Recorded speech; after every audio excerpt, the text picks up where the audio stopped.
আহা, আজ কত বড় ভাতের পাহাড়। হাল্ক রে, তোর জন্য মিষ্টি নিয়ে এসেছি।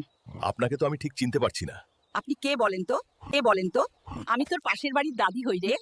ছোটবেলায় তুই আমার উঠানেই খেলতি। ও আচ্ছা, এখন মনে পড়ছে। এই নে, পায়েস বানাইছি তোর জন্য। খা, খুব ভালো লাগবে। ঠিক আছে, খেয়ে দেখি। আমার শরীরে কি হচ্ছে? হাত পা শুকিয়ে যাচ্ছে। আমি কঙ্কাল হয়ে যাচ্ছি। কি করলি আমার সাথে? আমি শয়তান ডাইনি।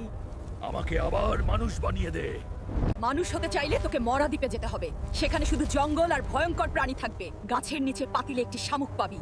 আমি এখন কঙ্কাল, তবু হার মানব না। মরা দ্বীপে আমি যাবই, আবার মানুষ হয়ে ফিরব।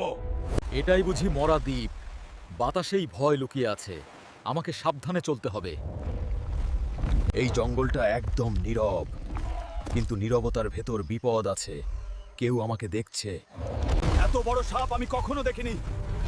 এটা বিশাল অ্যানাকন্ডা, আমাকে মারতে এসেছে।